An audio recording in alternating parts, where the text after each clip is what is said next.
Denise Carter entered Greenwood Mall for shopping. To the staff, she looked like just another black woman with a heavy purse, an easy mark to accuse. Security guards Miller and Davis tightened their circle, steps heavy with authority, eager to corner her. Then came Officer James Raines, loud, smug, the enforcer of fear cloaked as law. But what none of them saw was the fire behind her calm eyes. 2 decades of service, a captain's badge earned through grit and resolve. They thought she'd yield quietly. They were wrong, and in one moment, arrogance would meet its reckoning. Before we go any further, comment where in the world you are watching from, and make sure to subscribe, because tomorrow's story is one you don't want to miss. The Saturday afternoon sun streamed through Greenwood Mall's skylights, casting warm patches across the polished floors. Captain Denise Carter walked with purpose, her leather purse swinging gently at her side.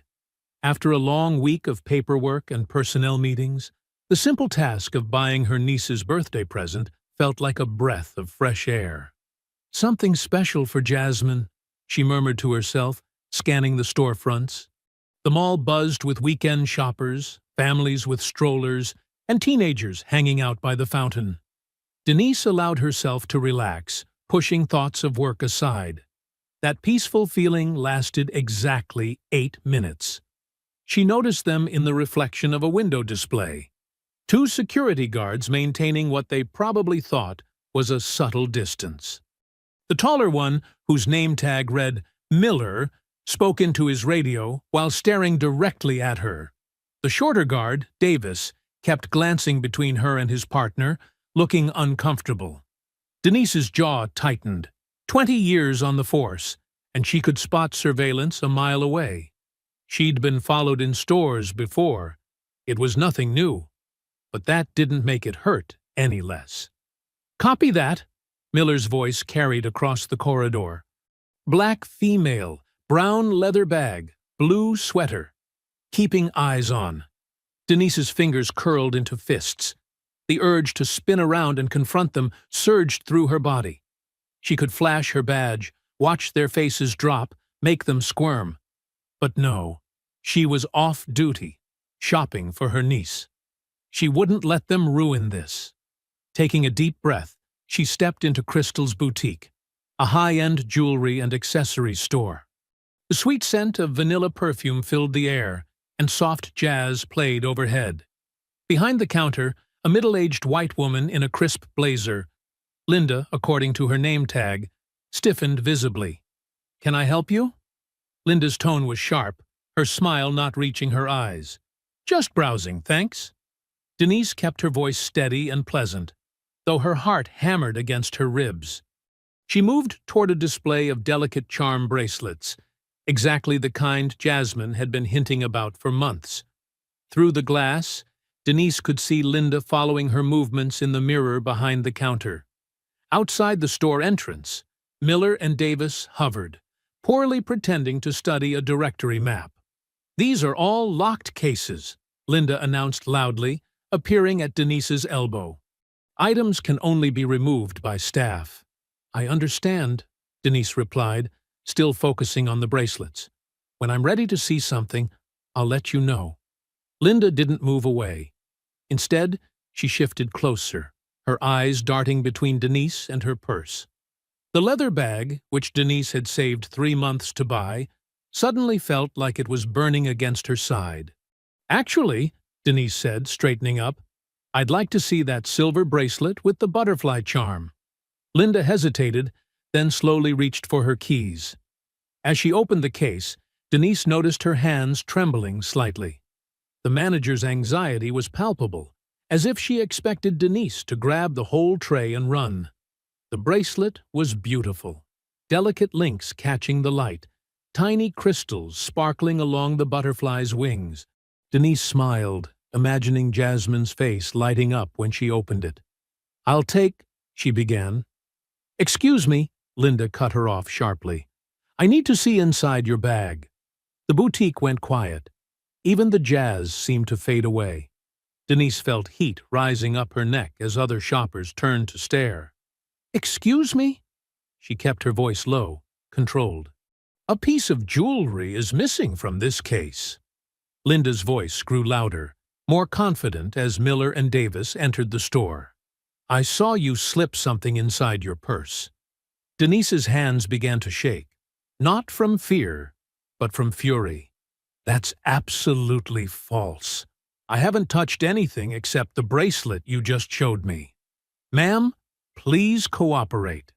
Miller stepped forward, hand resting on his radio. "Empty your bag on the counter."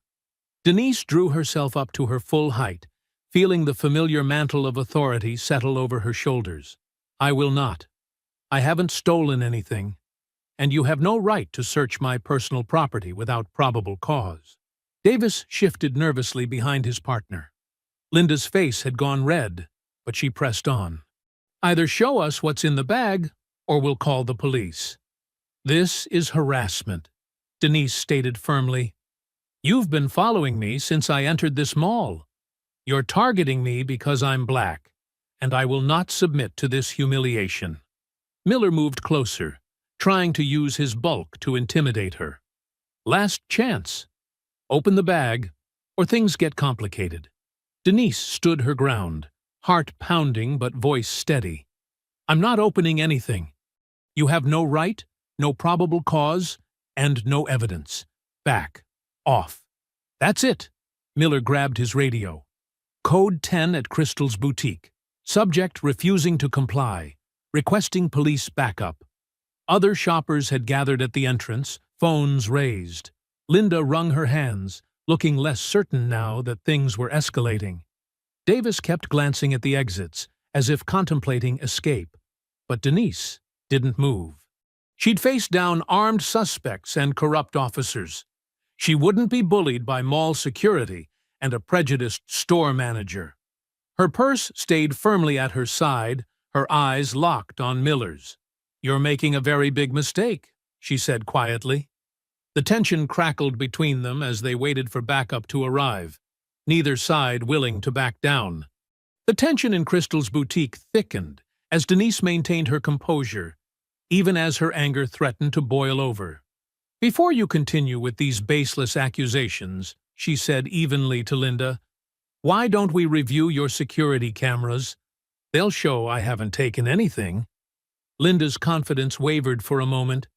"The cameras? They're right there." Denise pointed to the obvious black dome in the ceiling corner. "And there, and there. So let's watch the footage together." Miller didn't wait for Linda's response. He grabbed Denise's right arm, his fingers digging into her skin. Davis, looking increasingly uncomfortable, took her left arm with a gentler grip. "You've been warned," Miller growled. "Now you're interfering with security operations." Denise's police training kicked in. She could have broken their holds in seconds, but that would only escalate things. Instead, she kept her voice steady and loud enough for the gathering crowd to hear.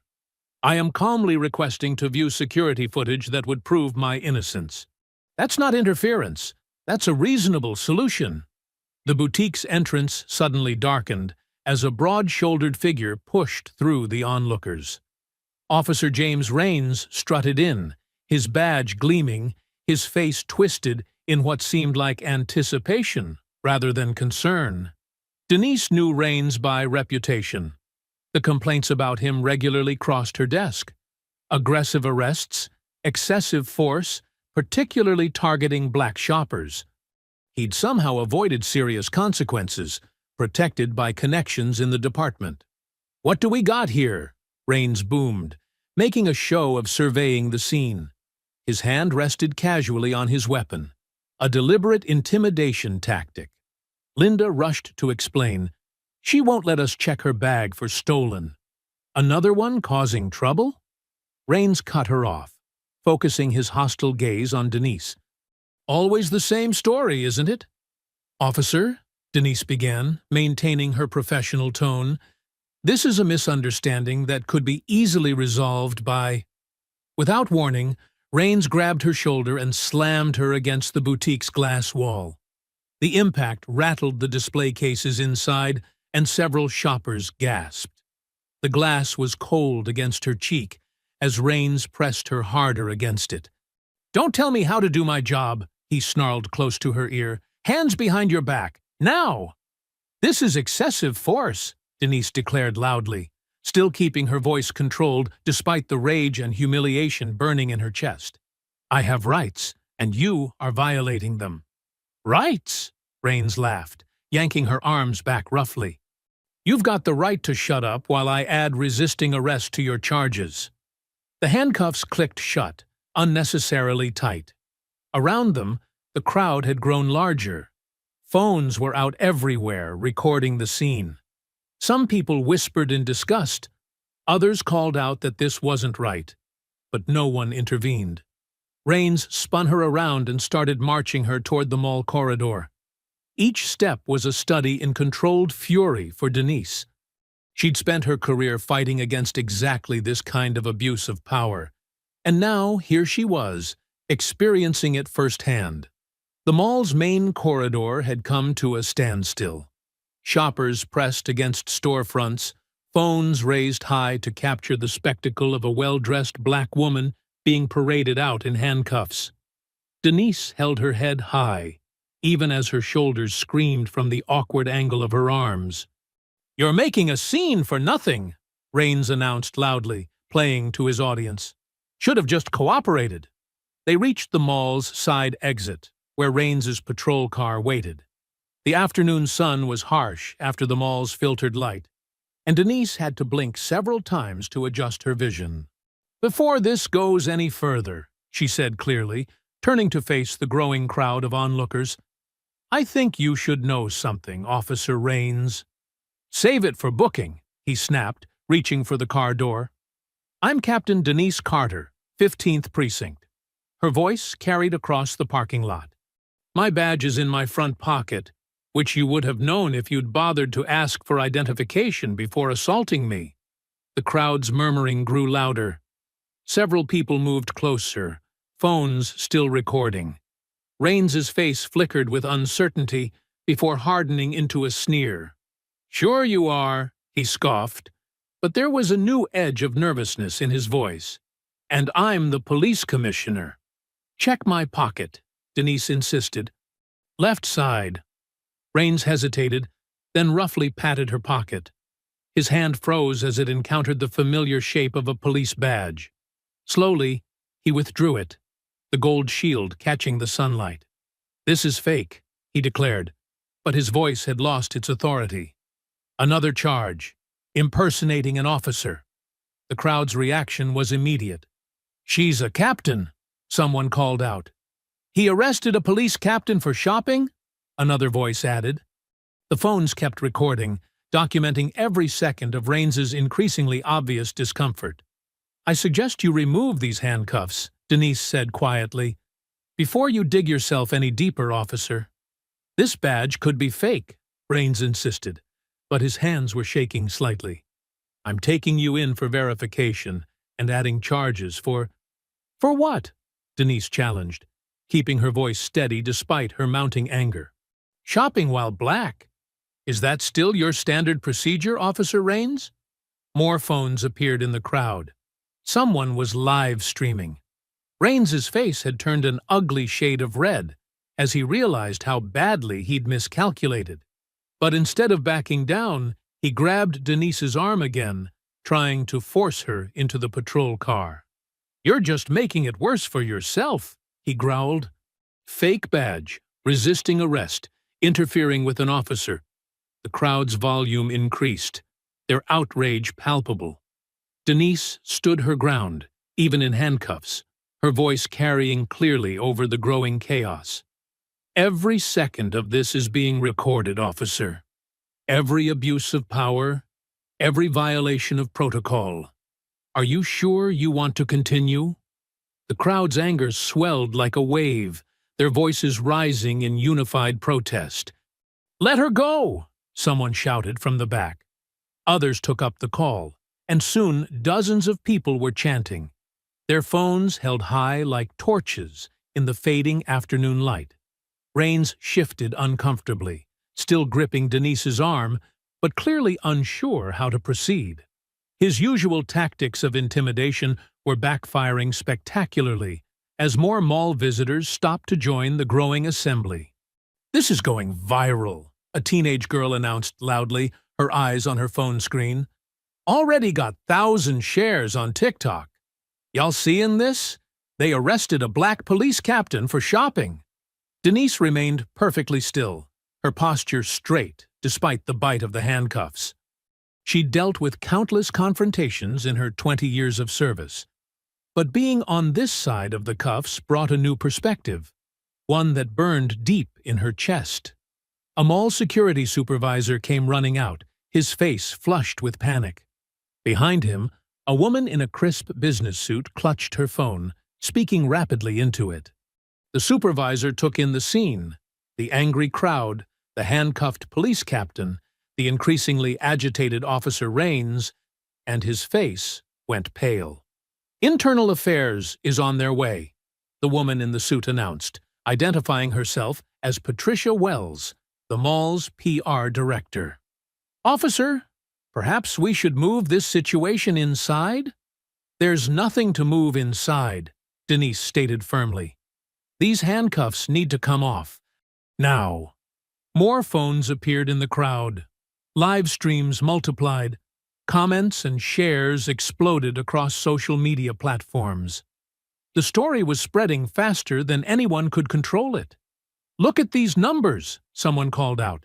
20,000 views already." Patricia Wells stepped closer, her professional smile strained. "Officer Rains, given the circumstances, perhaps we should—" "I don't take orders from mall management," Rains snapped, but his bravado was cracking. Sweat beaded on his forehead despite the cool air. A police cruiser pulled into the parking lot, its lights flashing but siren silent. Sergeant Robert Watkins stepped out, his weathered face carefully neutral as he assessed the situation. He'd worked with Denise for years, knew her reputation for integrity. "Officer Rains," Watkins called out, his tone deceptively casual.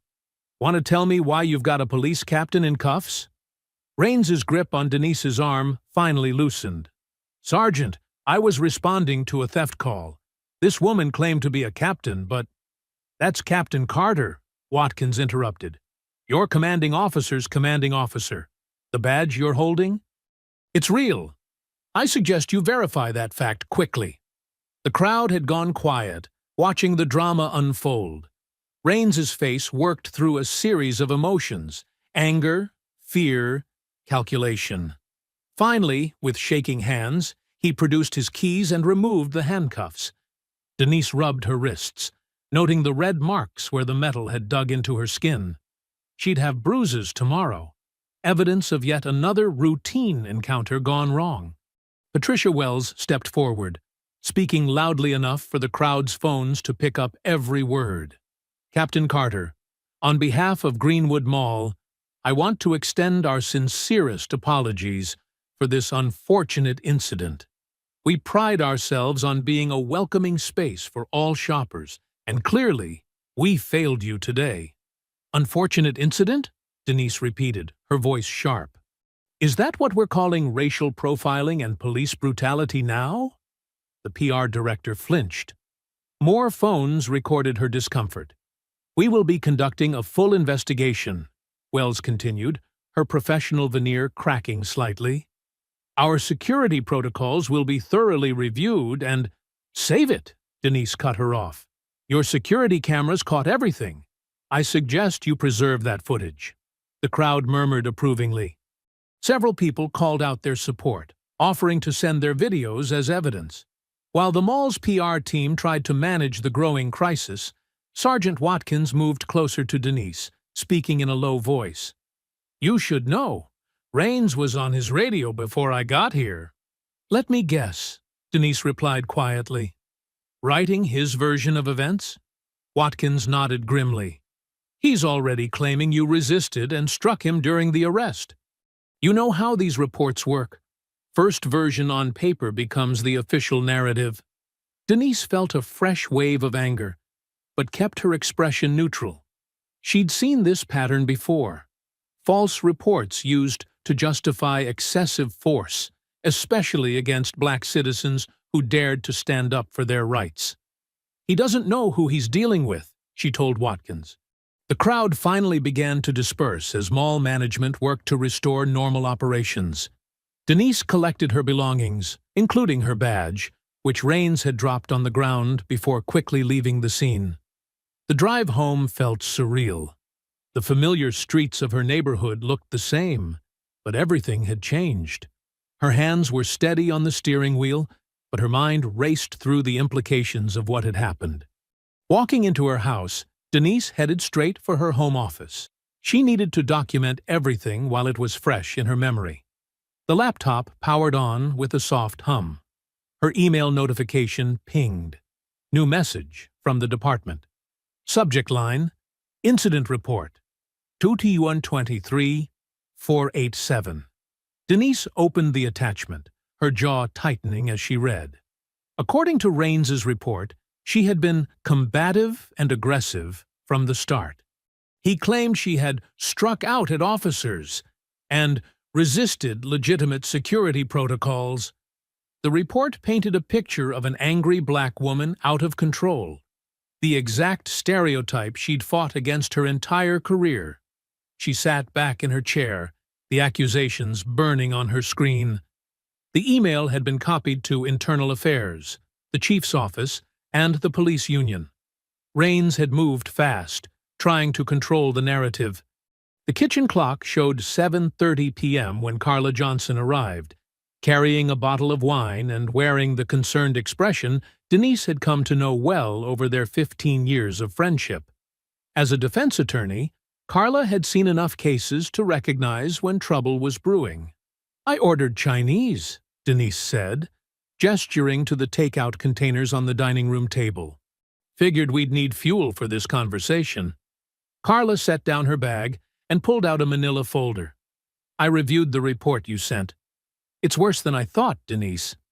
They settled at the table, the familiar comfort of their usual dinner routine now overshadowed by the day's events.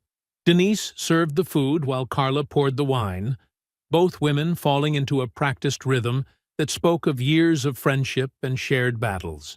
"Tell me straight," Denise said, pushing her sweet and sour chicken around the plate. "How bad is it?" Carla took a slow sip of wine before answering. "The report is crafted perfectly to trigger an IA investigation. Rains knows exactly what he's doing. He's claiming you struck him during the arrest. That's assault on an officer. He's painted you as hostile, aggressive, uncooperative. And he's got those mall security guards backing his story." "But there are videos," Denise protested. "Dozens of witnesses saw what really happened."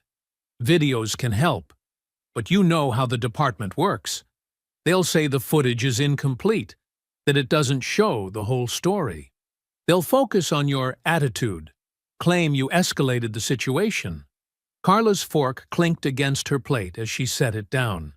"And let's be honest, we both know how the system treats black officers who make waves." Denise pushed her plate away, her appetite gone. "So what are my options? Legally? We can fight it. The videos help, and your record is spotless. But," Carla hesitated, choosing her words carefully, "if the department decides to push this narrative, you could be looking at suspension pending investigation. They might even try to force you into early retirement. Over a false shoplifting accusation?" Denise's voice rose with incredulity.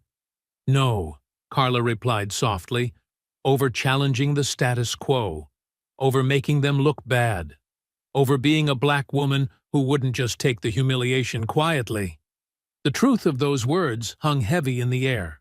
Denise stood up, walking to the kitchen window. Outside, her quiet suburban street looked peaceful, normal. But nothing felt normal anymore. "I could go public," Denise said, turning back to face her friend. "The story's already out there. I could give interviews, tell my side." Carla's expression grew more concerned. "That's risky. Remember Captain Williams from the 12th Precinct? He went public about racial profiling in his department 3 years ago. Last I heard, he's working security at a warehouse in Ohio. The system has ways of making examples of people who speak up. So I'm supposed to just take it? Denise's hands clenched into fists. Let them write their lies, destroy my reputation, everything I've worked for.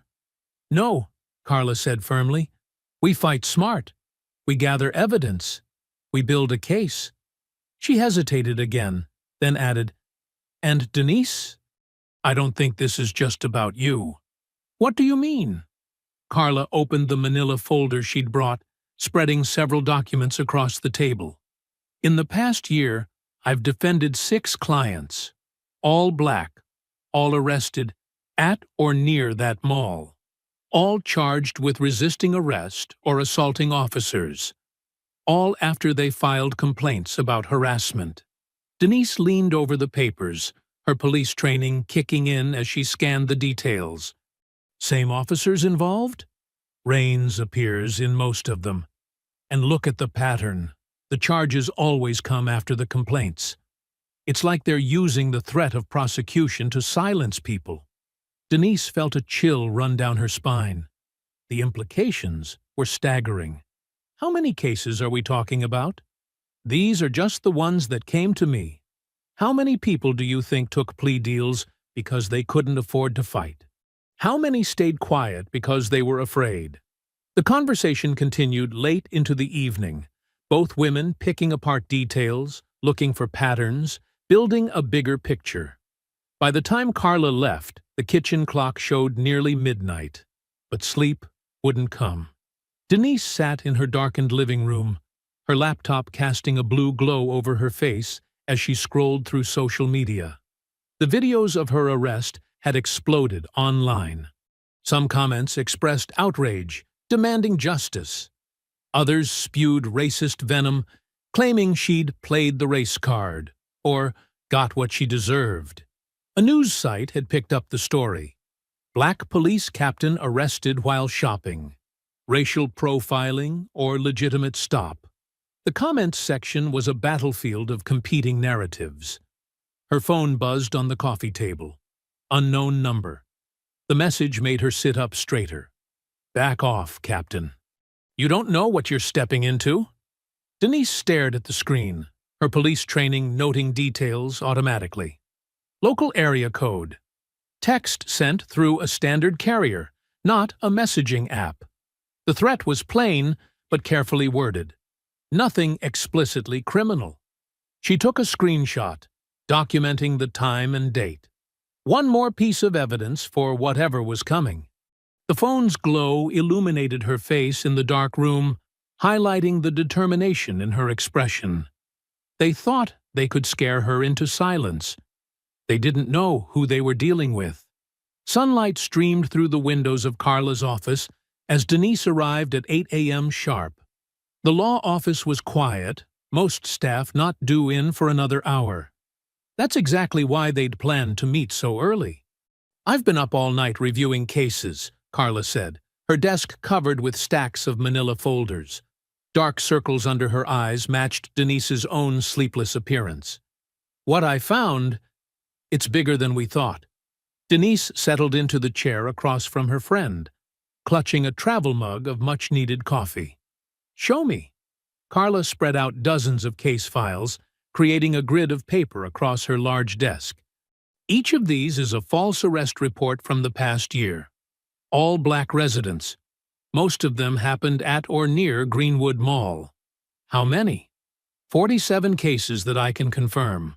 But these are just the ones where people fought back or sought legal help. For every person who challenges the charges, there are probably 5 who can't afford to. Denise leaned forward, scanning the documents. Her trained eye caught patterns immediately. Same officers showing up repeatedly. Raines, Martinez, Cooper. And look at the charges. Carla tapped several files. Resisting arrest. Assaulting an officer.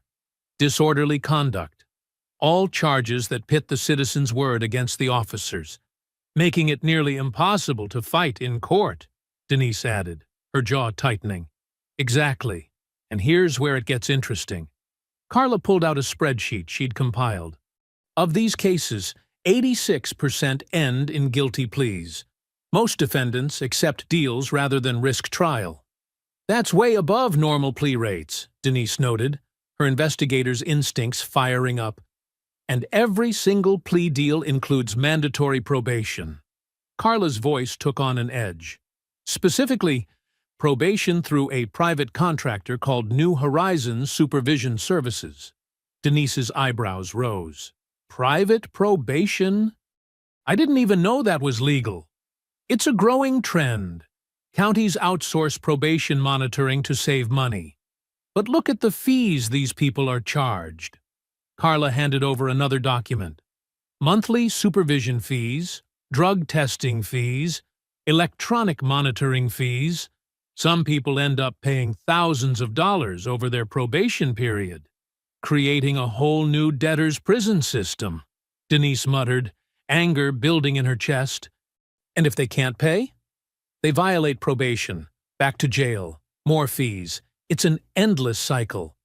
Denise stood up, too agitated to sit still. I need to see our internal files on this. There has to be a paper trail at the precinct. Be careful, Carla warned. After that threat last night, I'm still a police captain. I have every right to review arrest records. Denise gathered her things.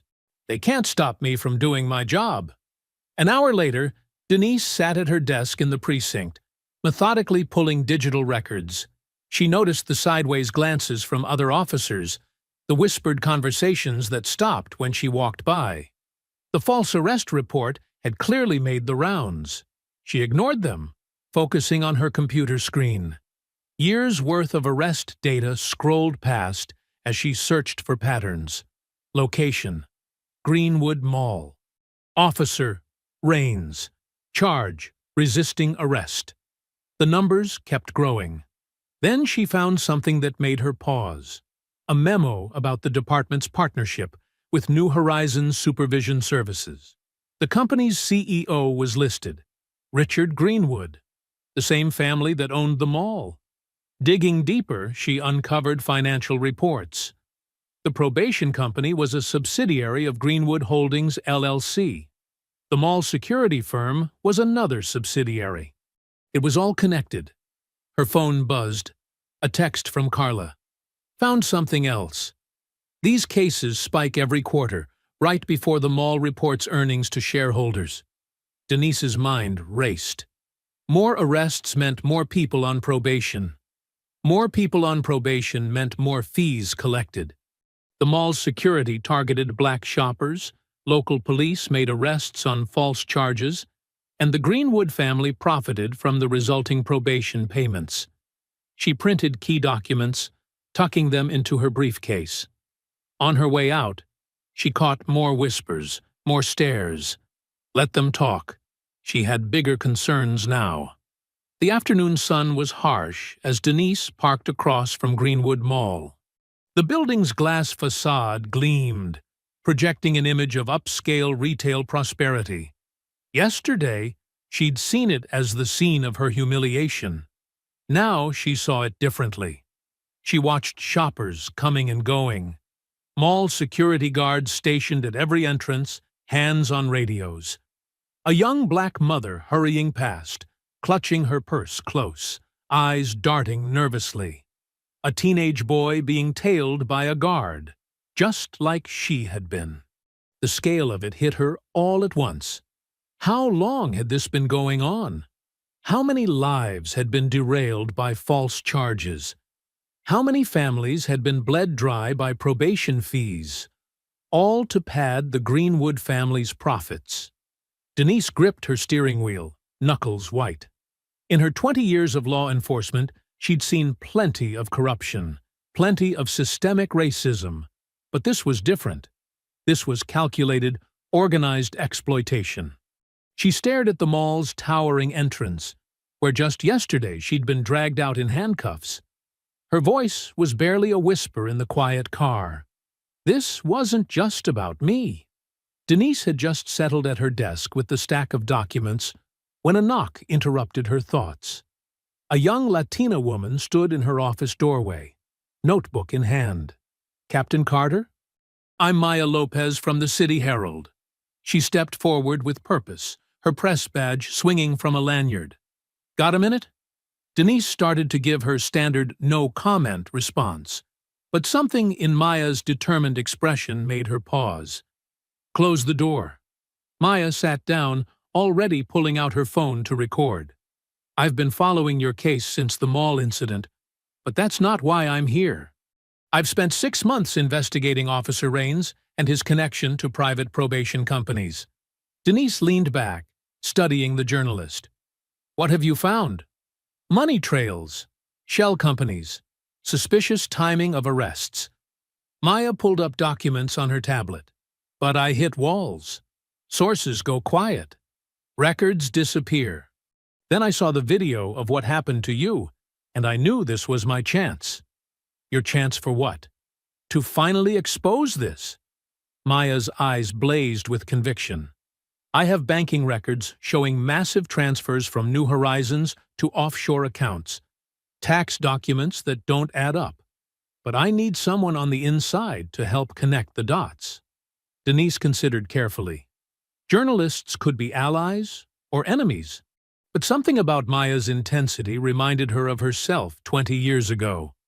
"What's your angle on this story?" "The truth. How a racist cop and a corporate machine are destroying black lives for profit." Maya leaned forward. "I grew up watching my immigrant parents harassed by police, targeted by predatory companies. This isn't just a story for me." After a long moment, Denise nodded. "I can't be your official source, but I might know people who can help you follow the money. That's all I need." Maya smiled. "And I might have something for you, too. Ever heard of the Justice Coalition?" 2 hours later, they sat in a cramped community center meeting room. Reverend Marcus Green, a tall man with graying temples, spread photos across the table. "These are just from the past 3 months. All false arrests by Raines and his crew." Around them sat other community leaders, teachers, small business owners, activists. Each had stories about Raines. Each had been gathering evidence. "We've been documenting everything," said Lisa Chen, a local teacher. "Videos, witness statements, medical records from people Raines roughed up. But every complaint gets buried." "The police review board is useless," added Jerome Wilson, who owned a barber shop near the mall. "They're all in Greenwood's pocket." Maya took rapid notes while Denise examined the evidence. Dozens of sworn affidavits described the same pattern: false accusations, violent arrests, pressure to accept plea deals. "This woman," Reverend Green pointed to a photo, "single mother of 3. Raines claimed she assaulted him during a traffic stop.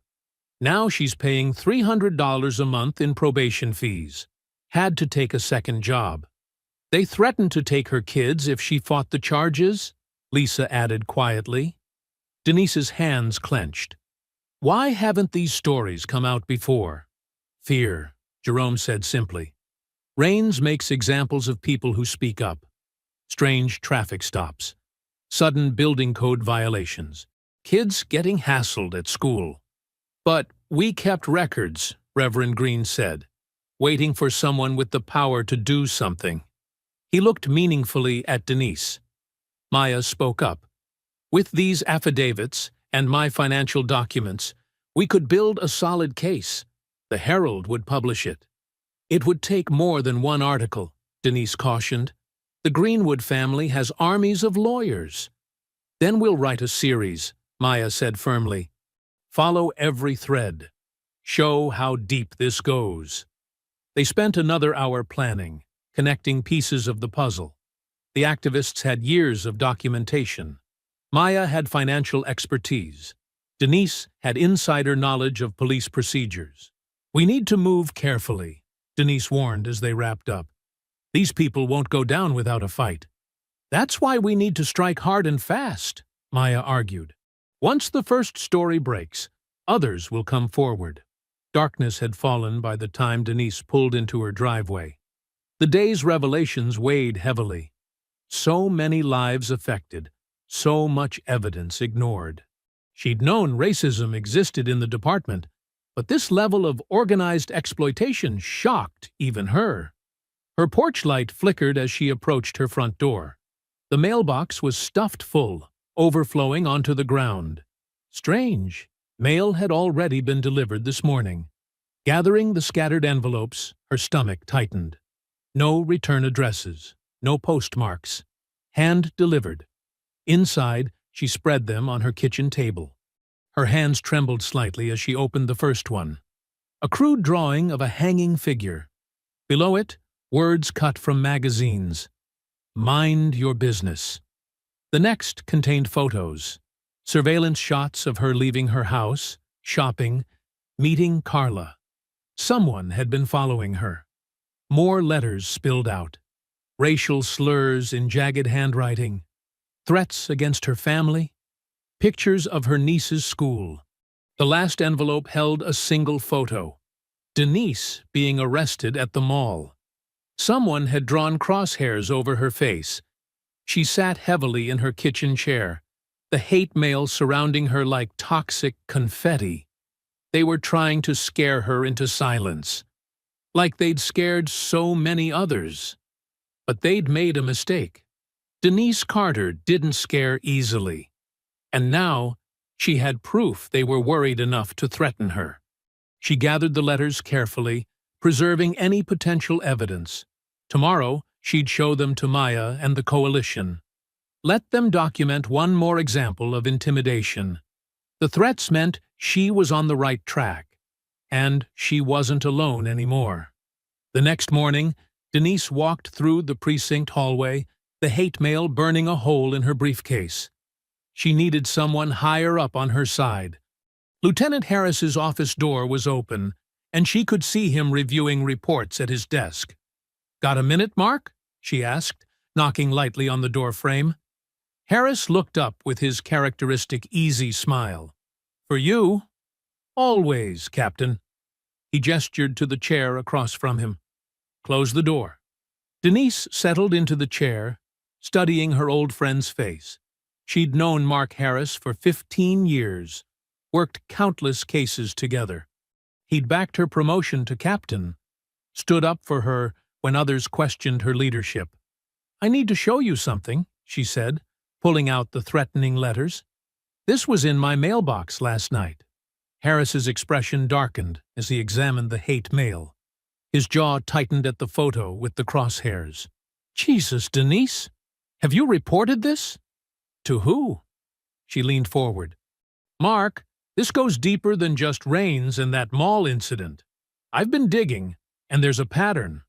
False arrests, coerced pleas, all feeding into this private probation racket. That's a serious accusation." Harris set the letters down carefully. "You have proof?" "Building it. I've got victims' statements, financial records showing suspicious payments, and now these threats." She tapped the letters. "Someone's scared enough to try intimidating me." Harris rubbed his temples. "Look, you know I've always had your back, but this kind of investigation, it could shake the whole department. It needs shaking." Denise's voice hardened. "You've seen how Rains operates, how many complaints we've buried. This isn't just about dirty cops, it's systematic exploitation." "I hear you." Harris stood, pacing behind his desk. "You're right, this needs to be investigated, but we need to be smart about it." He turned to face her. "Let me help. I can quietly put out some feelers, see who else might be willing to step forward." Relief flooded through Denise. "Thanks, Mark. I knew I could count on you." "Always." He smiled warmly. "Just watch yourself, okay? Maybe stay with family for a few days until we figure out who sent these threats." "I'm not hiding," Denise said firmly. "That's what they want." Stubborn as ever. Harris shook his head fondly. "At least let me assign a patrol car to drive by your house regularly." "I can handle myself." Denise gathered the letters. "But thanks. It helps knowing you're in my corner." "We look out for our own," Harris assured her. Keep me updated on what you find." The rest of Denise's day passed in a blur of routine duties and careful evidence gathering. She made copies of key documents, stored them in secure locations. Too many records had a way of disappearing in cases like this. It was after midnight when she finally headed home. The street was quiet, crickets chirping in the warm summer air. She pulled into her driveway, automatic lights illuminating her usual parking spot. The harsh glare revealed angry red letters sprayed across her car's hood and doors. "Traitor!" Denise froze, keys in hand. The paint was still wet, dripping down the white paint of her sedan. Her mind raced. The timing, the message. This wasn't random vandalism. She did a quick scan of her surroundings, hand instinctively moving to her holster. Nothing moved in the shadows. Whoever did this was long gone. With trembling fingers, she took photos of the damage. Then she noticed something that made her blood run cold. The vandals had keyed a message into the paint. "Keep your mouth shut, Captain." Only someone from the department would know her rank. Only someone inside would know she was investigating. She thought of everyone she'd talked to about the case. Maya, the coalition members, Carla, Harris. Her conversation with Harris replayed in her mind. He'd offered to put out feelers, asked who else knew about her investigation. "Damn it," she whispered. She'd handed him everything, the evidence she'd found, the names of potential witnesses.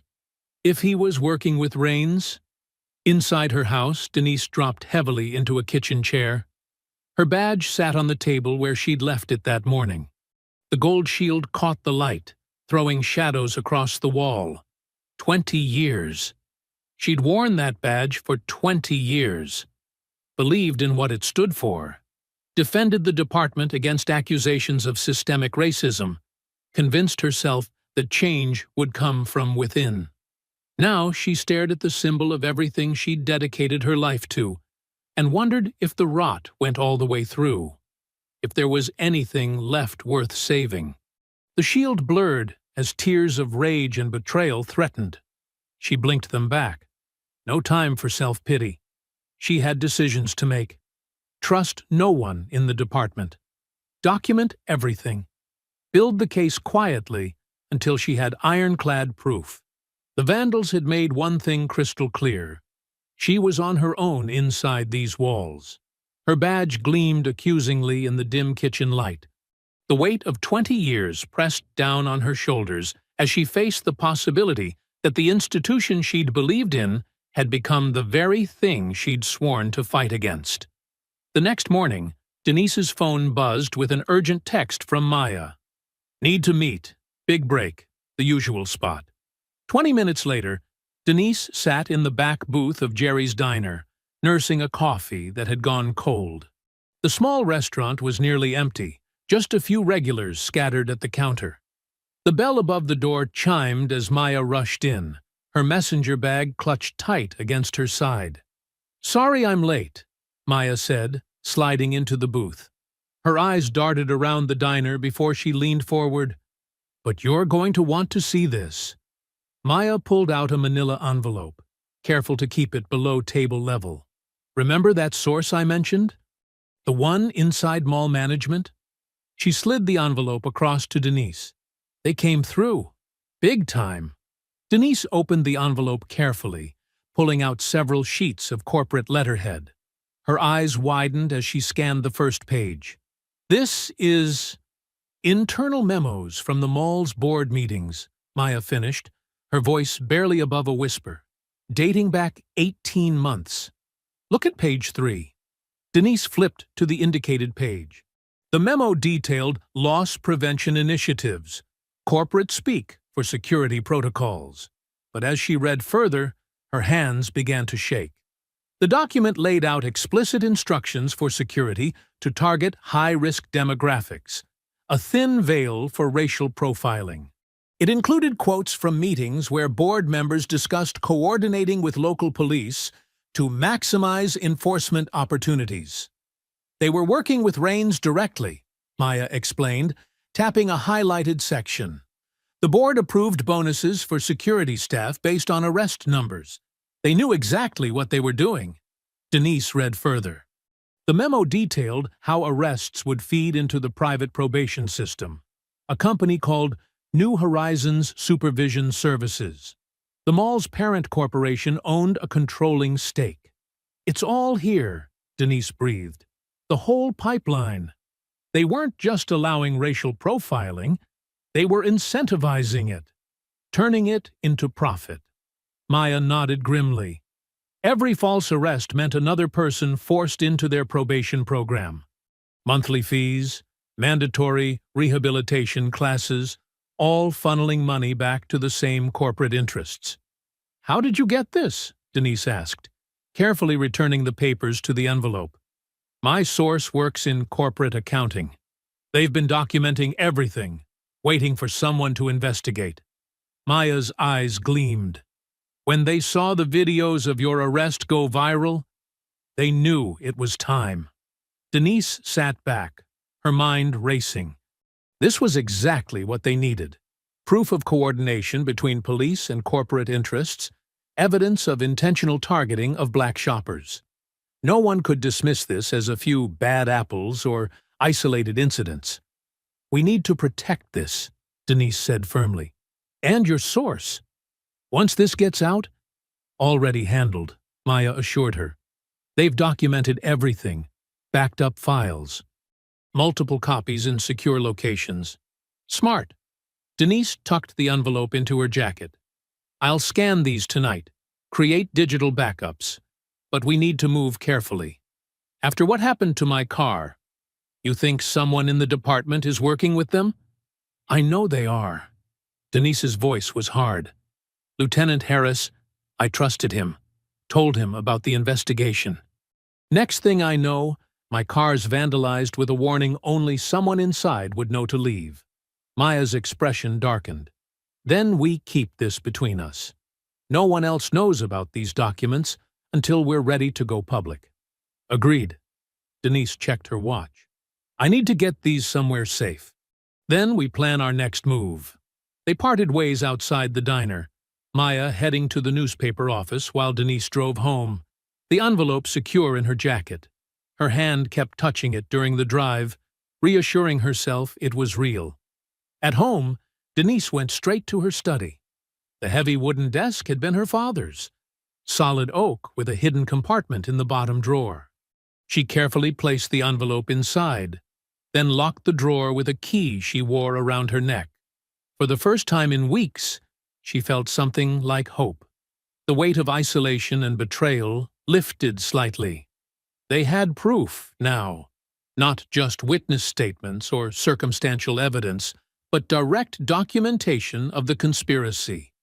Denise fixed herself dinner, actually tasting the food for once instead of just going through the motions. She checked her security cameras, a habit now, but the street was quiet. No suspicious vehicles, no more vandals in the night. Later, as she prepared for bed, Denise allowed herself to imagine the aftermath.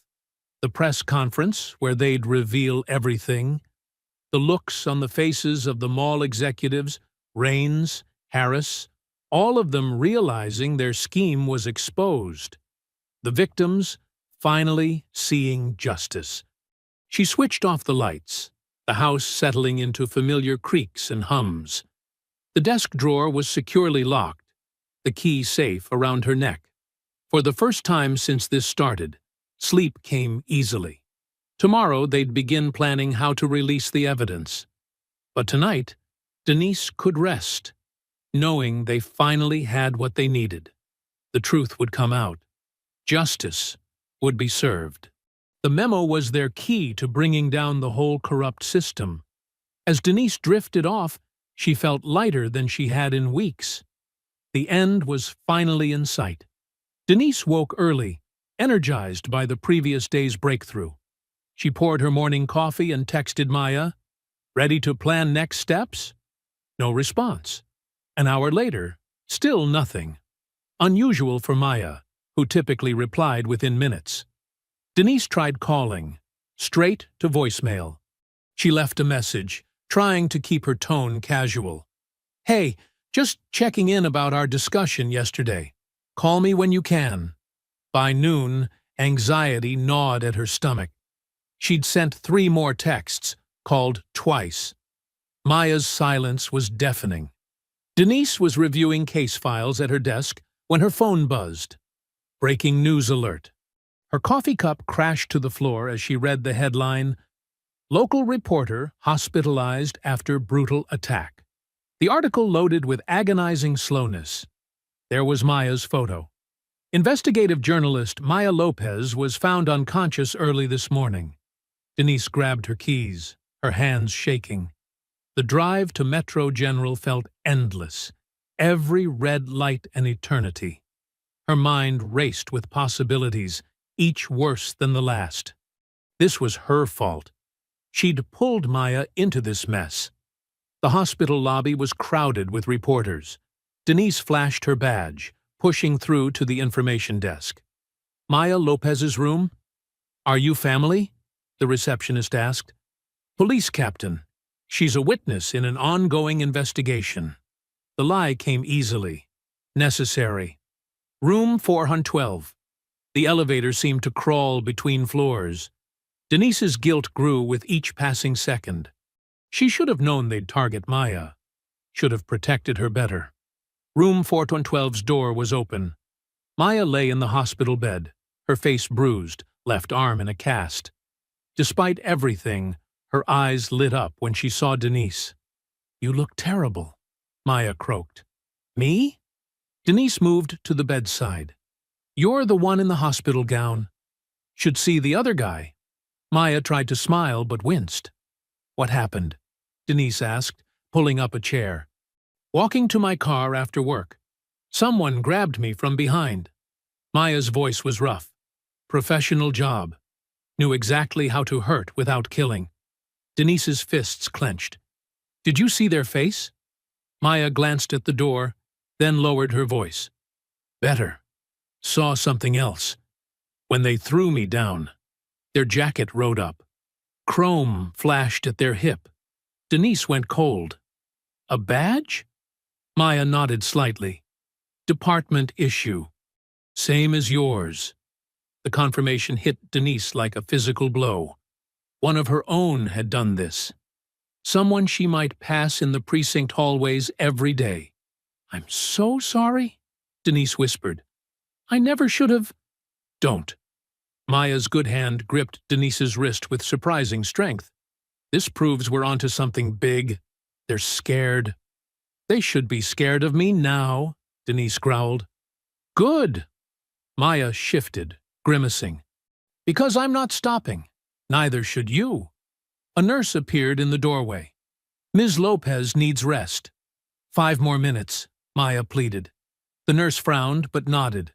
Once they were alone again, Maya spoke urgently. "The memo's safe, right? Locked in my desk at home. I'll start making copies today." "Good. Because this," Maya gestured to her injuries, "means we're close. They wouldn't risk attacking a reporter unless they're desperate." Denise stood. "Get some rest. I'll check on you tomorrow." "Be careful," Maya called as Denise reached the door. "They know we have something." The drive home was a blur of rage and worry. Denise's mind kept replaying Maya's words. A department badge. Someone she worked with had done this. The betrayal burned deep. She pulled into her driveway as sunset painted the sky orange. Something felt off before she even reached the front door. A subtle wrongness in the air. The door was locked, but that meant nothing. Denise drew her off-duty weapon, entering cautiously. The living room was untouched, kitchen normal. But as she approached her study, she saw it. The door slightly ajar when she always kept it closed. Her heart pounding, Denise pushed the door open. The room was a disaster. Books thrown from shelves, papers scattered, and her father's desk. The heavy oak drawer had been forced open, the lock splintered. Denise rushed forward, already knowing what she'd find. The hidden compartment gaped empty. The manila envelope containing their evidence was gone. Denise sank into her chair, the magnitude of the loss hitting her. Their proof, the documentation that could have exposed everything, all gone. She thought of Maya lying in that hospital bed, battered but unbowed. Of all the victims of this scheme who were counting on them, even if they didn't know it yet. Her phone buzzed, a text from an unknown number. Next time, it won't just be the journalist. Denise stared at the message, her hands trembling with fury. They thought this would stop her. That stealing evidence and attacking her friend would make her back down. They didn't know her at all. She dialed 911 reporting the break-in, but she already knew what the response would be. A routine report, no real investigation, the system protecting its own. As she waited for patrol officers to arrive, Denise looked around her violated study. The desk her father had given her, now broken. The scattered remnants of her investigation. They'd taken the memo, but they couldn't take her determination. Or Maya's courage. Or the truth of what they'd uncovered. The morning after the break-in, Denise sat at her kitchen table, staring at the official summons from Internal Affairs. The cream-colored paper felt heavy in her hands, each word a hammer blow. Immediate suspension. Pending investigation. Allegations of misconduct. Her phone wouldn't stop buzzing. News alerts kept popping up, each headline worse than the last. Troubled police captain claims conspiracy. Sources say suspended officer. Shows signs of instability. Police captain's vendetta against mall security raises questions. Denise clicked one article, her jaw clenching as she read, "Sources within the department describe Captain Carter's recent behavior as erratic and vindictive. The decorated officer's apparent obsession with proving discrimination at Greenwood Mall has colleagues concerned." "Lies," she whispered, closing the browser. But the damage was done. They were painting her as the angry black woman, twisting her justified outrage into something dangerous and irrational. Her phone buzzed again. Another unknown number. "Hope you die, pig." She'd received dozens like it since yesterday. Some were creative in their hatred. Others, simple death threats. Denise got up and drew the blinds tighter, though it was barely noon. The darkness felt safer, somehow. She'd already swept the apartment twice for bugs, checked all the windows and doors. Paranoid? Maybe. But after what happened to Maya, after the break-in, the TV droned in the background, some local news anchor discussing her situation with false concern. Sources say Captain Carter's claims of systematic discrimination appear to be unfounded, possibly stemming from personal grievances. Denise grabbed the remote, clicking it off with trembling hands. The silence felt better than their lies. Her badge and gun sat on the coffee table, surrendered that morning to Internal Affairs. 20 years of service, reduced to a piece of metal and a weapon she could no longer carry. The sight made her stomach turn. Her phone rang, her sister this time. Denise let it go to voicemail. What could she say? That she was fine? That everything would work out? The lies would stick in her throat. She paced the apartment, feeling caged. The walls seemed to close in with each pass. Every shadow held potential threats. Every unexpected sound made her jump. A news helicopter buzzed overhead. They'd been circling her building all morning, hoping to catch a glimpse of the troubled captain. Denise ducked away from the windows, though the blinds were already drawn tight. Her laptop chimed with new email notifications from the police union. In light of recent events, from her supervisor, disappointed doesn't begin to cover. From an anonymous account, should have kept your mouth shut. She slammed the laptop closed. The screen had started to blur anyway, her eyes burning with frustrated tears she refused to let fall. The doorbell rang, making her jump. Denise approached cautiously, checking the peephole. Her heart skipped. Kayla stood in the hallway, backpack slung over one shoulder. Denise opened the door, quickly pulling her niece inside. "Kayla, what are you doing here? You should be in school." "Half day," Kayla said, dropping her backpack. Without hesitation, she wrapped her arms around her aunt in a fierce hug. "And I needed to see you." Denise stiffened at first, then melted into the embrace. She hadn't realized how much she needed this. Simple human contact from someone who didn't see her as a threat or a failure. "Mom's worried," Kayla said, still holding tight. "She's been trying to call you." "I know."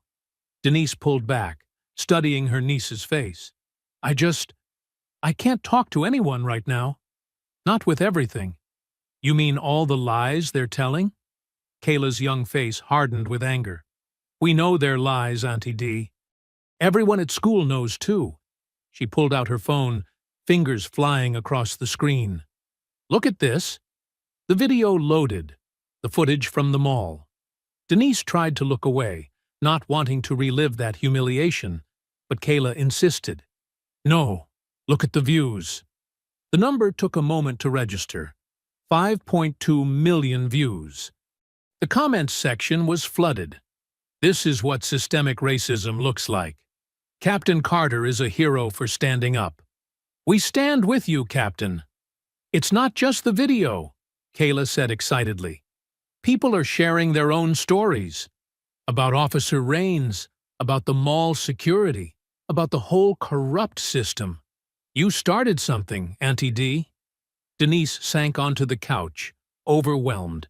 "They're still saying I'm unstable, that I'm making it all up. So what?" Kayla sat beside her, fierce determination in her young face.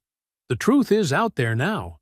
People are watching, they're listening, and they're angry. Not at you, but at them." Kayla pulled up another page. A social media group with thousands of members, all sharing similar experiences at Greenwood Mall. Stories of harassment, false arrests, coerced pleas. "See?" Kayla squeezed her aunt's hand. "You're not alone. And you're not crazy. You're the only one brave enough to stand up to them." For the first time in days, Denise felt something besides despair. A small spark of hope, kindled by her niece's unwavering faith and the evidence that public opinion was shifting. "When did you get so wise?" she asked, managing a small smile. "I learned from the best." Kayla hugged her again. "You always taught me to stand up for what's right, no matter what. That's what you're doing now, and we're all standing with you." The afternoon sun beat down on the growing crowd outside Greenwood Mall. Denise stood among the protesters, a baseball cap pulled low over her eyes, watching in amazement as hundreds of voices rose together. "Justice for Carter! Justice for Carter!" Signs bobbed above the sea of people. "Stop racial profiling! End police corruption! We stand with Captain Carter!" Denise's throat tightened. Just days ago, she'd felt completely alone. Now, strangers were demanding justice in her name. The crowd stretched along the mall's entire front entrance, forcing shoppers to weave through protest lines just to enter. Mall security huddled nervously behind the glass doors, radioing back and forth. A few uniformed officers stood at a distance, looking uncomfortable. None of them recognized her in the crowd. "This is what solidarity looks like," said an elderly woman next to Denise, her gray hair crowned with a Black Lives Matter cap. "They thought they could silence you, Captain. But we're your voice now." Denise nodded, not trusting herself to speak. The woman squeezed her arm and moved on, never realizing she'd just encouraged the very person they were all here to support. A group of teenagers near the front started a new chant. "Show the truth! Show the truth!" The rhythm spread through the crowd like wildfire. Denise felt it in her chest, each beat matching her heart. The energy was electric, crackling with righteous anger and hope. "Captain Carter?"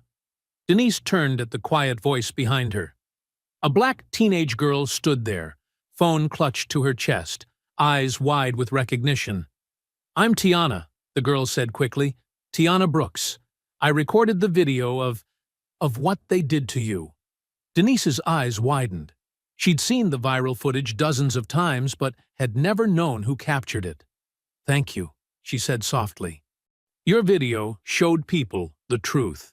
Tiana glanced around nervously. "Not the whole truth. Not yet. I have more footage, from before they grabbed you." She pulled Denise aside, away from the main crowd, and held up her phone. "I started recording as soon as I saw Officer Rains enter the mall. Something felt wrong about how fast he showed up." The video played. Denise watched as Rains strode through the mall, moving with clear purpose toward the boutique. But this footage started nearly 5 minutes before the confrontation, before any accusations were made. "Look," Tiana pointed. In the frame, Rains stopped at the boutique's entrance. He leaned in close to the manager, Linda, whispering something.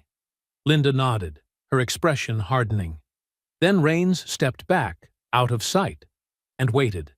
Less than a minute later, Denise entered the store on the footage. "He set it up," Denise breathed. "He orchestrated the whole thing before I even walked in." Tiana nodded vigorously.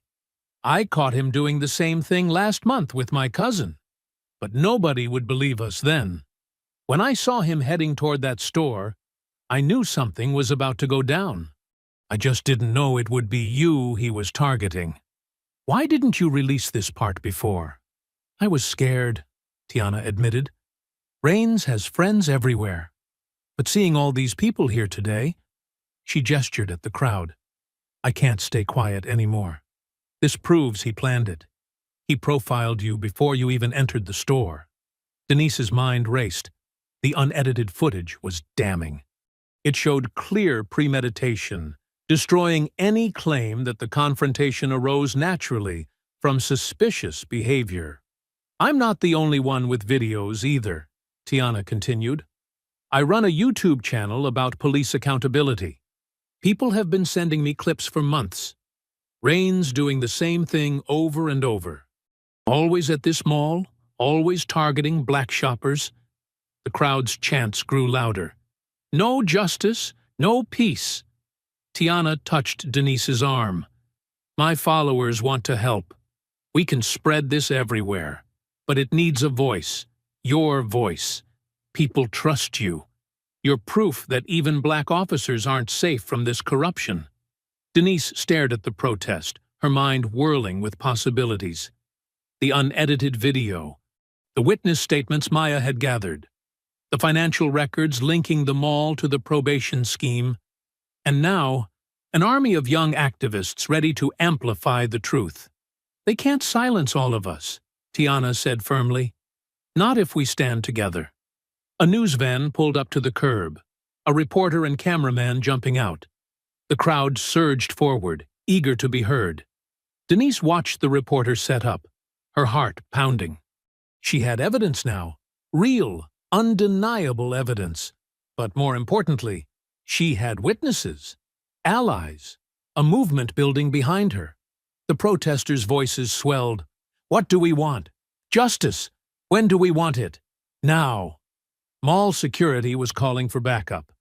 More police cars arrived, officers forming a line between the protesters and the entrance. Tiana held up her phone, the damning video ready to share. "What do you want to do, Captain?" Denise straightened her shoulders, drawing strength from the energy of the crowd. The truth was right there in Tiana's hand. All she needed now was the right moment to reveal it. A moment big enough that they couldn't possibly bury the story again.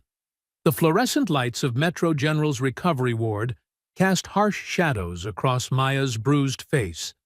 She lay propped up in the hospital bed, her left arm in a cast, but her eyes blazed with the same fierce determination Denise remembered. "You should be resting," Denise said, settling into the chair beside the bed. The protests outside Greenwood Mall still echoed in her mind. Maya adjusted herself with a wince. "Can't rest. Not when I've got something this big." She glanced at the door before lowering her voice. Remember how I told you my attacker had a badge? Denise nodded, leaning closer. Well, he was sloppy. A hint of satisfaction crossed Maya's face. During the attack, my phone fell. He grabbed it, probably thinking I'd recorded him. But he didn't know about my backup security measures. What do you mean? Maya's good hand reached for her laptop on the bedside table. I'm a journalist in 2024. You think I don't have tracking software? The moment he turned my phone on, it started uploading everything to my cloud storage, including, she opened a folder, all the files from his phone. Denise's eyes widened. You hacked a police officer's phone? Technically, he hacked himself by connecting to my device. And guess whose phone it was? Maya turned the screen toward Denise. Officer James Martinez, Raines's partner. Denise scanned the documents filling the screen. Spreadsheets, bank statements, email chains. Her hands began to shake as she read. It's all here, Maya said. Every payment from Greenwood Mall's parent company to New Horizons Supervision Services. Every kickback to city officials who approved the contracts. Look at the dates. They line up perfectly with the spike in arrests. Denise scrolled through emails between Raines and Charles Wilson, the mall's CEO. They discussed quotas and target demographics with casual cruelty. Another thread showed conversations with Judge Harrison, who presided over most of the mall-related cases, discussing how to expedite guilty pleas. They're not even trying to hide it, Denise muttered. They thought nobody would ever see these. There's more. Maya pulled up another document. Remember that memo that disappeared from your desk? I found a copy in Martinez's email. He was the one who broke in, probably on Raines's orders. The pieces clicked together in Denise's mind. That's why they attacked you. They knew you were close to exposing everything. And now, we have proof that goes way beyond just racial profiling at the mall. This is systematic exploitation for profit. Maya's voice strengthened. But we need the right platform to release it. Somewhere they can't shut us down or spin the story. Denise pulled out her phone, checking the city calendar. The council meeting, this Thursday night. It's a public forum. Anyone can speak. Perfect. Maya sat up straighter, ignoring the pain. The press always covers council meetings. Plus, half the people implicated in these documents will be sitting right there on the council. They'll try to shut me down the moment I start speaking. Not if we time it right. Maya's reporter instincts kicked in. We released the unedited arrest video an hour before the meeting. While everyone's reacting to that, you take the podium. Once you start presenting the financial evidence, they won't dare stop you, not with every news camera rolling. Denise imagined the scene, facing down Raines, the council members, the mall executives, all the people who thought they could break her. We'll need to organize everything perfectly. These documents, the video footage, witness statements. I've already started compiling it. Maya pulled up a presentation. We just need to fine-tune your statement. Hit them with the personal story first. What happened to you? Then broaden it to show the pattern. End with the financial proof that ties it all together. They spent the next hour organizing the evidence, crafting the narrative. Maya's journalistic experience helped structure the revelations for maximum impact. Denise added details from her law enforcement background, highlighting how each piece violated specific policies and laws. You know they'll come after us hard for this, Denise said finally. Especially you. They've already shown they're willing to use violence. Maya touched her bruised face. Let them try.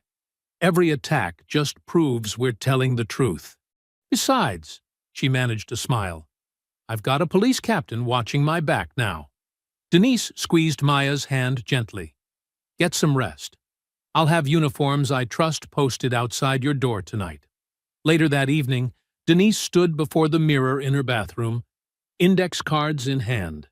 The speech they'd prepared felt heavy with truth and consequence. She studied her reflection, the shadows under her eyes, the new lines of stress around her mouth, the steel in her gaze. "My name is Captain Denise Carter," she practiced, her voice steady. "2 weeks ago I was falsely arrested while shopping at Greenwood Mall. But this isn't just about one incident of racial profiling. This is about a systemic criminal enterprise operating within our city." She paused, remembering the protesters' chants, Tiana's courage, Maya's determination despite her injuries. The weight of their trust pressed on her shoulders. "This stops now," she told her reflection. "All of it." She laid out her suit for Thursday. Her sharpest blazer, pressed pants, polished shoes. Her captain's badge, which she hadn't worn since the suspension, caught the light on her dresser. She picked it up, feeling its familiar weight. Everything hinged on Thursday night. The evidence was solid. The witnesses were ready. The stage was set. She just had to stand up and speak the truth. Denise returned to the mirror, squaring her shoulders. "My name is Captain Denise Carter," she began again, her voice growing stronger with each word. The marble halls of City Hall echoed with footsteps and whispered conversations. Camera crews jostled for position near the council chamber doors. Inside, every seat was filled, with people standing along the walls and spilling into the hallway. Denise paused in the doorway, her heart pounding. The evidence folder felt heavy in her hands. She spotted familiar faces. Maya in the back, her arms still in a cast. Tiana with her phone ready to record. Community activists wearing "Justice for Carter" t-shirts. Nobody noticed her at first. She was dressed in civilian clothes, her badge pinned inside her blazer. Near the front, Officer Raines lounged in his chair, talking and laughing with Charles Wilson, the mall's CEO. Their comfortable arrogance made her stomach turn. Mayor Thompson sat at the center of the raised council platform, mopping his forehead with a handkerchief. His eyes darted between his phone and the crowd. The other council members shifted in their seats, obviously aware of the tension filling the room. Denise took her place in line behind other citizens waiting to speak. Each person had 3 minutes at the podium. She watched the clock, knowing her video would be dropping any moment. A commotion rippled through the crowd. Phones lit up across the chamber. People nudged each other, showing screens. Raines's laughter cut off mid-chuckle as he noticed. The unedited footage of her arrest was live. Mayor Thompson cleared his throat. "Next speaker, please." Denise stepped to the podium. Now heads turned. Whispers spread like fire. Raines sat up straight, his smirk faltering. "My name is Captain Denise Carter." Her voice carried clear and strong through the microphone. 2 weeks ago, I was falsely arrested while shopping at Greenwood Mall. But this isn't just about one incident of racial profiling. She laid out her evidence folder, spreading documents across the podium. "This is about a systematic criminal enterprise operating within our city. An enterprise that targets black citizens for arrest, forces them into plea deals, and profits from their probation." The crowd's murmurs grew louder. Camera flashes lit up the room. "I have here internal communications between mall executives and police officers." She held up the first document. "They discuss arrest quotas targeting specific demographics. I have financial records showing payments from the mall's parent company to New Horizons Supervision Services." Wilson, the mall CEO, pulled out his phone, typing frantically. Mayor Thompson tried to interrupt. "Captain Carter, this forum is for community concerns, not unfounded accusations.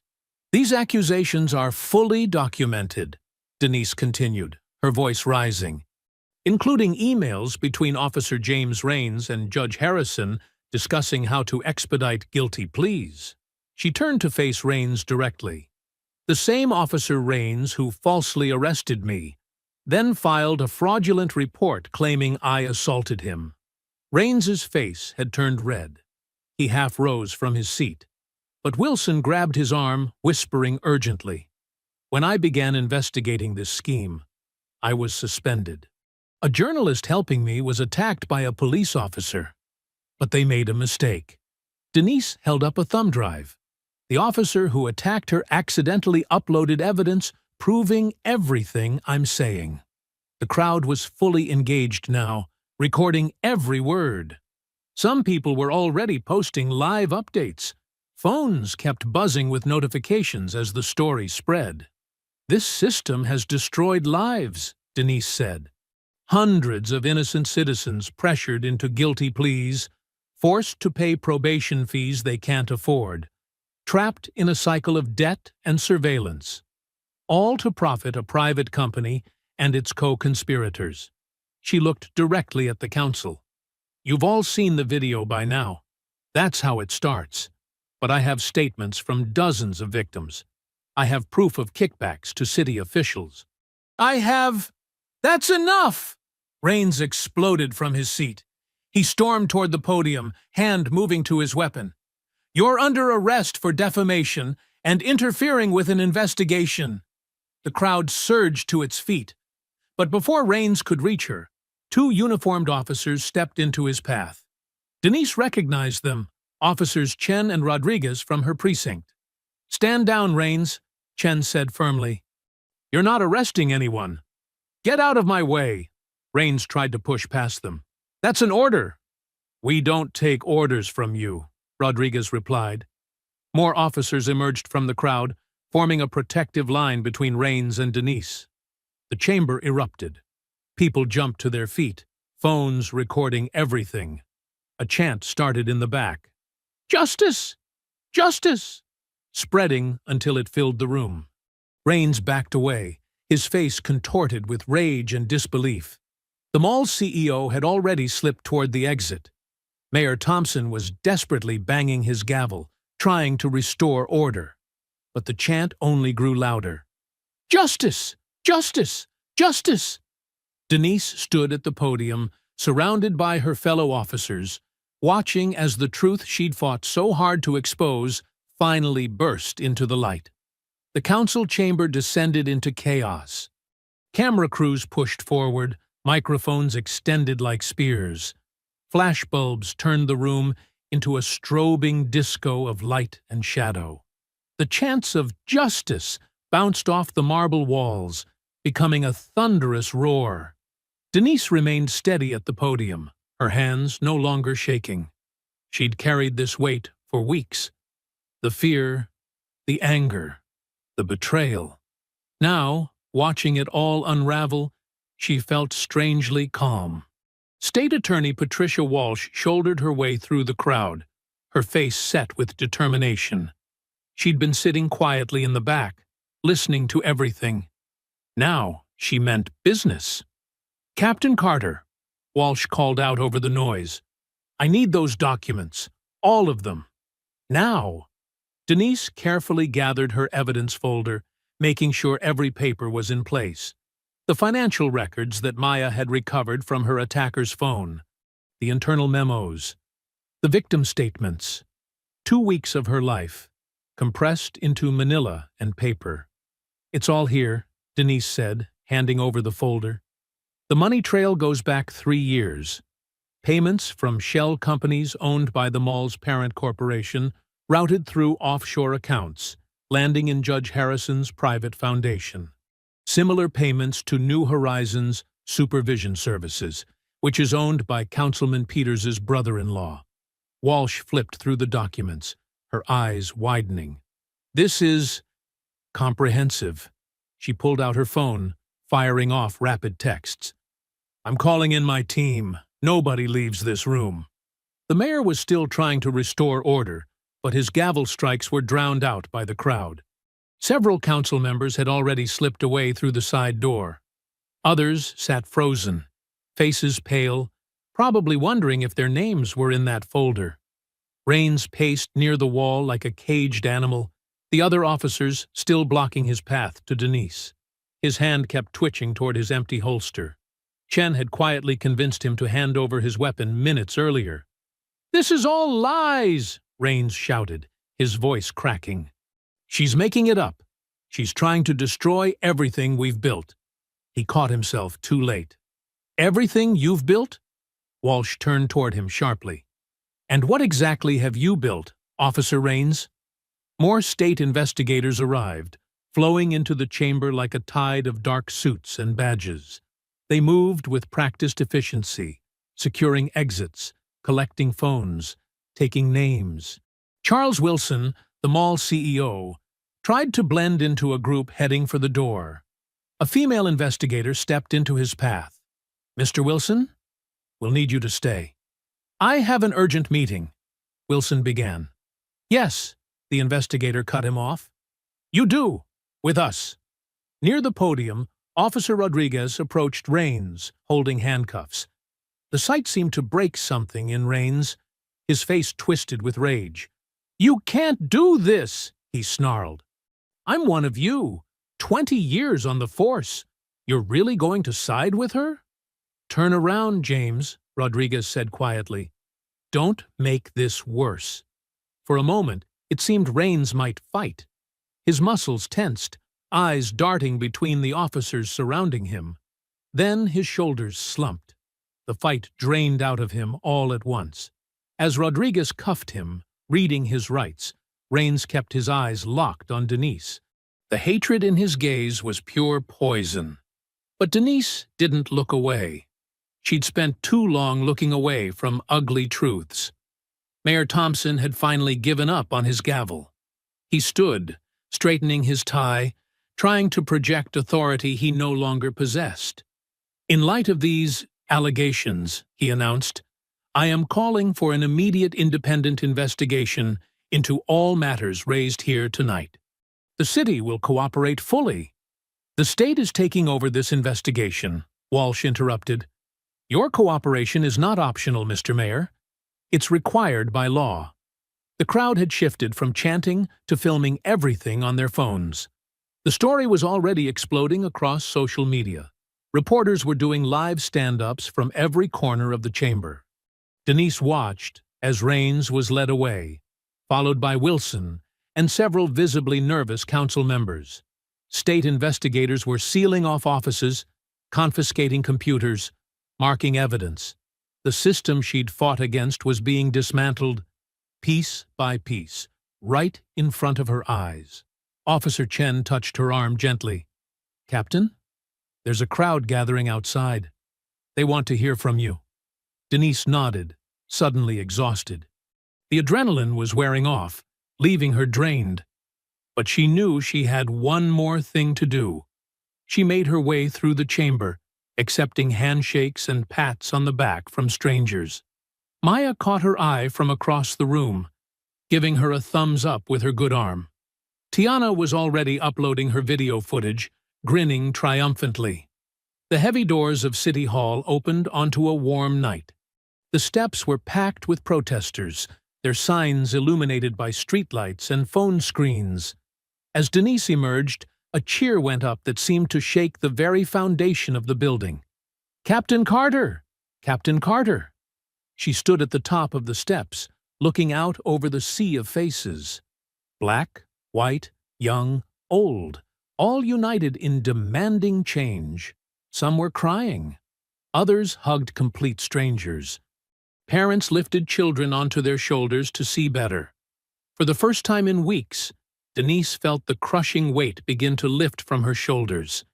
She had carried the burden of this fight alone for so long, but she wasn't alone anymore. The truth was out. Justice was coming. The cool night air felt like freedom on her skin. 3 days later, Greenwood Mall stood like a ghost of its former self. The usual Saturday bustle had been replaced by an eerie quiet, broken only by the echo of footsteps against polished floors.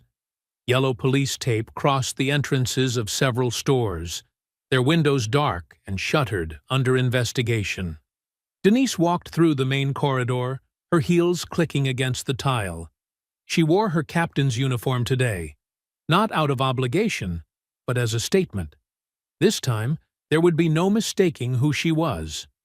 The few open stores had more employees than customers. Many shops were temporarily closed, their owners caught up in the widening investigation. The food court, usually packed on weekends, was half empty. Signs in windows announced, "Under new management," or "Temporarily closed pending review." A young mother pushing a stroller recognized Denise, breaking into a wide smile. "Captain Carter! Thank you. Thank you for everything you did." Denise nodded, touched by the warmth in the woman's voice. More people noticed her, starting to gather. An elderly man reached out to shake her hand. "My grandson was one of them," he said quietly. "They got him on a false charge last year. Made him take that plea deal. Now his case is being reviewed. Thanks to you." "I'm glad," Denise replied, squeezing his hand. "That's exactly why we fought this fight." A small crowd had formed, following at a respectful distance. Some clapped softly. Others just wanted to be near her, to express their gratitude with a nod or a smile. Security guards, new ones, hired after the entire previous team was dismissed, stood straight and saluted as she passed. Near the fountain, a group of teenage girls whispered excitedly, pointing at her. One broke away from the group, approaching nervously. "Captain, would you take a picture with us? You're like our hero now. We did a whole presentation about you in our civics class." Denise posed with the girls, their excitement infectious. Their phones clicked and flashed. She remembered being their age, how much it would have meant to see someone who looked like her standing up to power and winning. "Don't ever let anyone make you feel less than who you are," she told them. "Stand up for what's right, even when it's hard." She spotted Kayla waiting by the boutique, the same one where everything had started. Her niece's face lit up as Denise approached. "Auntie Dee!" Kayla rushed forward for a hug. "This is so weird, being back here.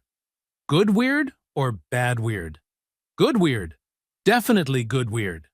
Kayla gestured at the store. "They got a whole new staff. The manager who called the cops on you? She's being investigated too. Turns out she was getting kickbacks for targeting black shoppers." Inside the boutique, the atmosphere was completely different. The new staff greeted them warmly, almost reverently. The young cashier could barely contain her excitement. "Captain Carter, it's such an honor. Please, let us know if you need anything at all." Denise and Kayla browsed the jewelry section, finally able to shop in peace. The same displays that had led to Denise's arrest now sparkled innocently under the lights. "Still can't believe it took 3 weeks just to buy you a birthday present," Denise said, examining a delicate silver necklace. "Worth the wait, though." Kayla touched her aunt's arm. "What you did, it changed things. Like, really changed things. Kids at school look at me different now. They want to know what it's like having a superhero for an aunt." Denise laughed. "I'm no superhero, honey. Just someone who got tired of being pushed around. That's what makes you a hero, though. You were scared, but you did it anyway." They selected a beautiful pendant, silver wings spreading into flight. As they approached the register, other shoppers stepped back, insisting they go first. The cashier carefully wrapped their purchase, adding a second small box. "This is a gift from us," she explained, "to apologize for everything." Denise started to protest, but the girl's earnest expression stopped her. "Thank you. That's very kind." More people had gathered outside the store, forming an impromptu reception line. An older woman pressed cookies into Denise's hands. A man in a business suit stopped to thank her for exposing the corruption. Parents pointed her out to their children, explaining who she was. "See? That's the police captain who stood up to the bad guys." Walking toward the exit, the crowd grew larger. Someone started clapping. The sound spread, filling the mall with applause. Denise felt Kayla squeeze her hand. Security held the doors open as they approached. Outside, The late afternoon sun painted the sky in shades of orange and pink. The applause followed them into the parking lot. Kayla clutched her shopping bag, grinning. "This is like a movie ending or something." Denise smiled, thinking of everything that had happened. The fear, the anger, the betrayal, but also the courage, the solidarity, the victory. She thought of Maya, recovering but already working on her next story. Of Tiana, whose video had helped spark a movement. Of all the people whose lives had been touched by this fight. "You know what, baby girl?" Denise squeezed her niece's shoulder. She kept her voice low, meant just for Kayla. "This fight isn't over. But we've won today." The setting sun caught the silver wings of Kayla's new necklace, making them shimmer like hope taking flight. I hope you enjoyed that story. Please share it with your friends and subscribe so that you do not miss out on the next one. In the meantime, I have handpicked 2 stories for you that I think you will enjoy. Have a great day.